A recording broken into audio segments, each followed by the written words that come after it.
সকলের প্রতি আমার আন্তরিক সালাম। আসসালামু আলাইকুম ওয়া রাহমাতুল্লাহ।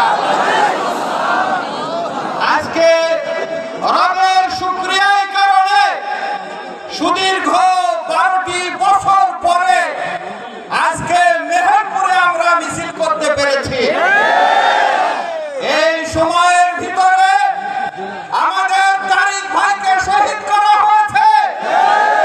এই সময়ের ভিতরে আমাদের জব্বার ভাইকে ক্রস ফায়ারে শহীদ করা হয়েছে। এই সময়ের ভিতরে আমাদের সুলাইমান ভাইকে শহীদ করা হয়েছে। এই সময়ের ভিতরে আমাদের আব্বাস ভাইকে শহীদ করা হয়েছে। এই সময়ের ভিতরে আমাদের দেওয়ার ভাইকে শহীদ করা হয়েছে। স্বাধীনতার পর থেকে মেহেরপুরের রাজনীতিতে এত ত্যাগ, এত কোরবানি অন্য কোন দলকে করতে হয়নি। সম্মানিত ভাইরা, আমাদের 100 জন বোনকে প্রায় গ্রেফতার করা হয়েছে, রিমান্ডে নেওয়া হয়েছে। 1000 ভাইকে গ্রেফতার করা হয়েছে, রিমান্ডে নেওয়া হয়েছে, ফেলা রাখা হয়েছে। 86টা মামলা আমাদের বিরুদ্ধে এই ছোট্ট জেলাতে। সম্মানিত ভাইরা, এখনো কোনো অপরাধ নেই যেটা আমাদের উপরে চালানো হয়নি। আমাদের ভাইদের বাড়ি ভাঙা হয়েছে, আগুন দেওয়া হয়েছে, ব্যবসা প্রতিষ্ঠান শেষ করে দেওয়া হয়েছে, চাকরিচ্যুত করা হয়েছে। কত জুলুম করলে জুলুমের শেষ হয় এটা আমাদের জানা নেই। মেহেরপুরে আমাদের হাজারো নেতা কর্মী তাদের বাড়িতে শুতে পারেনি, রাত্রিতে মাঠে তাদেরকে শুতে হয়েছে। সম্মানিত ভাইরা, আজকে 17টি বছর আমরা এর মোকাবেলা করছি। আমরা কি এলাকা ছেড়ে পালিয়েছি? 1 ঘন্টার ভিতরে কাউকে খুঁজে পাওয়া যাচ্ছে না। এত দাপট, এত কলিজা, এত কথা, তারপরেও 1 ঘন্টায় খুঁজে পাওয়া যায় না। 75 সালে শেখ মুজিবুর রহমান সাহেব যখন বিদায় নিয়েছিলেন, ইতিহাস বলে যে তার জানাজা জোটেনি। তার মেয়ে 24 সালে এসে যখন বিদায় নিল, পরনের কাপড়টা গুছিয়ে নিয়ে যেতে পারেনি। এই তো আওয়ামী লীগের সেবা। সম্মানিত ভাইরা, আমাদেরকে সোনার খাঁচায় ওনারা বন্দি করে রেখেছে। আমাদের স্বাধীনতা নেই আর গল্প শোনায় মেট্রো রেলের। আমাদের স্বাধীনতা নেই, গল্প শোনায় আমাদের পদ্মা সেতুর। আমাদের স্বাধীনতা নেই, গল্প শোনায় বঙ্গবন্ধু ট্যানেলের। এটাতে অত্যাচার ছিল, এটাতে অবিচার ছিল। শেখ হাসিনার পালানো দেখে বোঝা যায় নেতা কর্মীদের দিকে তাকাবারও সময় ছিল না।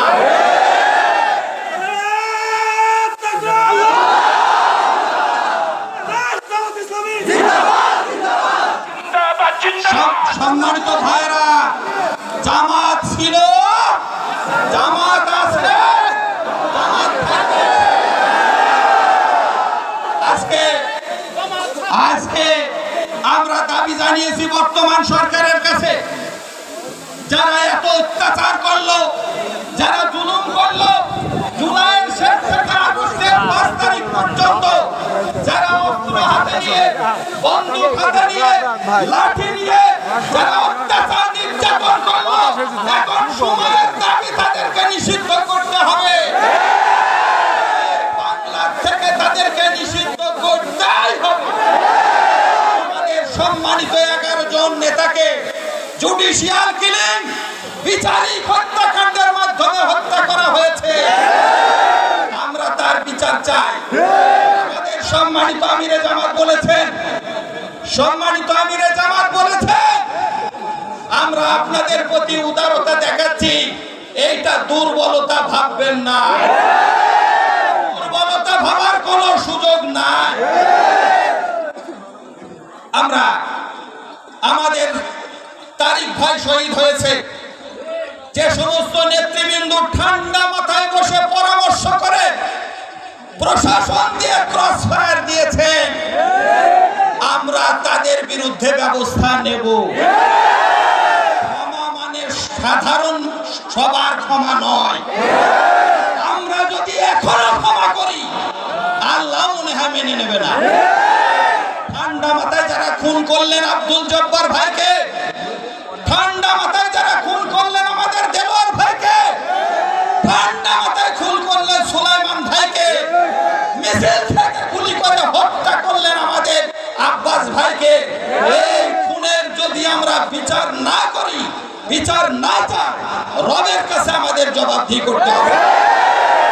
সম্মানিত ভাইরা, চারিদিকে বৃষ্টি হওয়ার কারণে অনেক ভাইরা আমাদের কাছে ফোন করেছে, ভাই বৃষ্টির কারণে পৌঁছাতে পারলাম না, আপনাদেরকে আশার বাণী শোনাচ্ছি, আগামীতে একটা সমাবেশ করব ইনশাআল্লাহ। আপনাদের কাছে দাবি, বাংলাদেশে উত্তর পূর্বাঞ্চল অনেকগুলা জেলা ডুবে গিয়েছে, বিধায় আপনাদের ওয়ার্ড সভাপতির মাধ্যমে আপনারা 100 টাকা করে যদি বন্যার্ত মানুষ দেন, গড়ে যদি দেন, তবু আমাদের বিশ্বাস 20 লক্ষ টাকা আমাদের এক সপ্তাহে কালেকশন হবে ইনশাআল্লাহ। পারবো না আমরা? আজকে নতুন ভাবে যে ছাত্র জনতার আন্দোলনের কারণে আমরা এই স্বাধীনতা পেলাম, এটা বড় স্বাধীনতা না? 5 তারিখের আগে আমরা কল্পনাও করতে পারিনি যে আমরা এই শহরে হাঁটবো, মিছিল তো পরের কথা। এতটুকু অধিকার ছিল না, যাদের ত্যাগ কুরবানির কারণে আমরা এই অধিকার পেয়েছি, সেই সমস্ত ভাইদের শহীদি মর্যাদা কামনা করে, যারা অসুস্থ হয়ে বিছানায় আছে তাদের সুস্থতা কামনা করে, আজকে তাদের পরিবারকে ধৈর্য ধরা, আল্লাহর সাহায্য কামনা করে আজকের প্রোগ্রামের ইতি ঘোষণা করছি। আল্লাহ হাফেজ। আসসালামু আলাইকুম ওয়া রাহমাতুল্লাহ। কষ্ট করে আসার কারণে আপনাদেরকে ধন্যবাদ। সম্মানিত ভাই, আপনারা আস্তে আস্তে বের হবেন। আপনাদের